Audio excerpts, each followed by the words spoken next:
The moon was hit. Something hurtled toward the moon, causing a massive impact. It wasn't an asteroid, it was something completely different. Today, I'll show you exactly what happened and what was hurtling toward the moon, and we'll dive right in.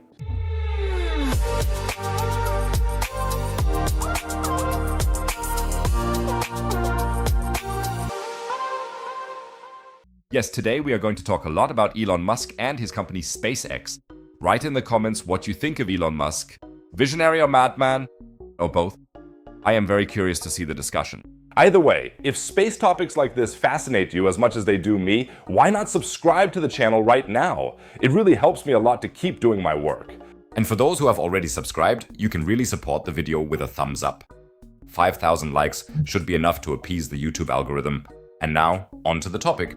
In January 2025, a Falcon 9 rocket launched 2 lunar missions into space, the Blue Ghost and Hakudo R landers. After the rocket's upper stage had completed its task, it became exactly what it was destined to remain forever: space debris. Normally, this isn't a huge problem. Such spent rocket parts usually drift around somewhere near Earth and then burn up in the atmosphere. But this particular piece of rocket debris apparently had other plans. Bill Gray, an astronomer who has been tracking near-Earth objects, including space debris, for decades, observed the rocket's trajectory for months and came to a clear conclusion. This object is on a collision course with the moon. According to his calculations, the upper stage is expected to impact the moon's surface on August 5th, 2026, near the Einstein Crater, quite far out on the edge of the visible lunar disk, and it also brings the growing problem of space debris back into focus. It poses no danger to anyone, but it highlights a certain degree of negligence in the handling of leftover space hardware, that is space debris, says Bill Gray. And how crazy is that if we think about it more closely? A metal tube about 12 meters long, 4 meters wide, and weighing nearly 4,000 kilos, racing toward the moon at about 8,700 kilometers per hour. For comparison, that is roughly 7 times the speed of sound. Since the moon has virtually no atmosphere, there was nothing to slow the rocket down. It struck with full force, carving a completely new crater into the lunar surface, estimated to be 20 to 30 meters wide. Because the rocket is largely hollow, the crater turned out to be smaller than it would have been if it were a solid asteroid of this size. Nevertheless, a substantial dust cloud is likely to have been ejected kilometers high above the impact site, and it is precisely this dust cloud, known as the ejecta, that interests scientists the most. The study states, possible observations of this event include the brief flash of light at the moment of impact itself, which likely lasts less than a second, as well as the ejecta cloud, which could remain visible for minutes to several tens of minutes.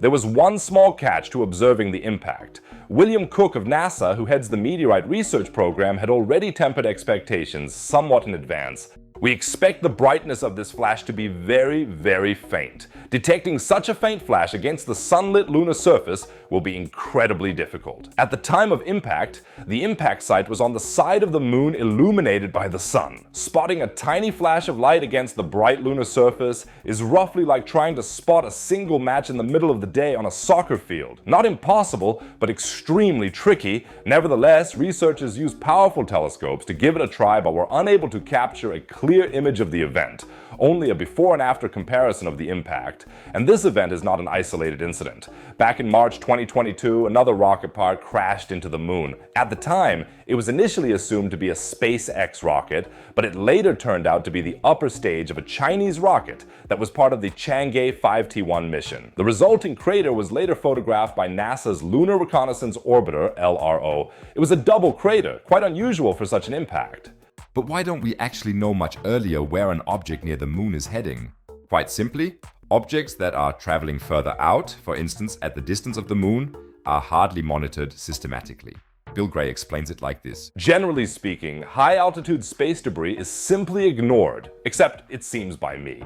He's been tracking such objects for about 20 years using software he developed himself, originally intended for asteroid search programs which, as it happens, also keep catching space debris in their nets. And that is actually a bigger problem than one might initially think.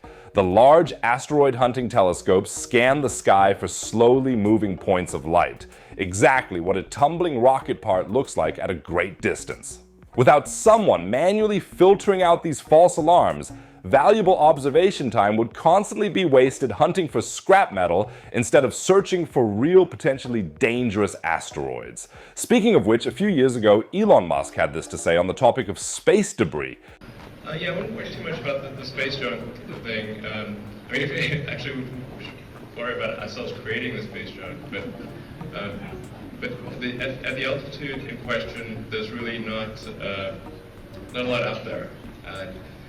So we're talking about something at about the 1,100 kilometer level, and there's just not a lot up there. The thing we need to make sure of though is we obviously don't want to create any issues. So we're going to make sure that we can deal with the satellites effectively and have them burn up on re-entry and have the debris kind of find in the Pacific somewhere. That's basically what we need to make sure of. Because the number of satellites we're talking about here ultimately is around 4,000. Actually, technically today, the discussion was 4,025, although there's probably false precision there. But the problem seems to have become somewhat bigger after all, and the current case shows just how complicated the whole thing can get. Because even the smallest photopressure effects from the sun can slightly alter the trajectory of a tumbling object over the course of months. The final prediction was more of a slow, steadily more reliable process of piecing together the data. And what this whole situation ultimately reveals is actually much more than just a curious celestial spectacle. One could say it's more of a warning sign. More and more rocket parts and decommissioned satellites are drifting through space. Many of them are barely tracked once they've left low Earth orbit. And as long as there are no bases or valuable infrastructure on the moon yet, a random impact like this is, at most, of scientific interest. But that could change very soon because several spacefaring nations are planning permanent lunar bases for the coming decades. And then the question of who is actually responsible for floating debris and who clears it out of orbit suddenly becomes much more urgent. Especially if a piece of space debris were to actually hit a lunar base. After decades of sacrifice, we finally managed to get astronauts to the moon, and then boom, a rocket crashes into the lunar habitat. Not good. In this particular incident, we were able to simply observe the effects on the lunar surface without anyone being in danger. But in the future, we'll need real solutions to at least minimize these risks. If you don't want to miss any more space news in the future, remember to subscribe to the channel now and hit the thumbs up so we can break the 5,000 likes mark. It helps more than you can imagine. And now, let's stick to the topic. Mysterious metal spheres have been spotted in Australia, and it's now confirmed that they came from space. What on earth is the story behind these ominous metal spheres? The answer and the original footage are in the video shown in the top right corner. Be sure to check it out, it's very, very exciting. As always, there's another science and space-related topic in the bottom right corner. Otherwise, I'd say see you in the next video. Take care, everyone.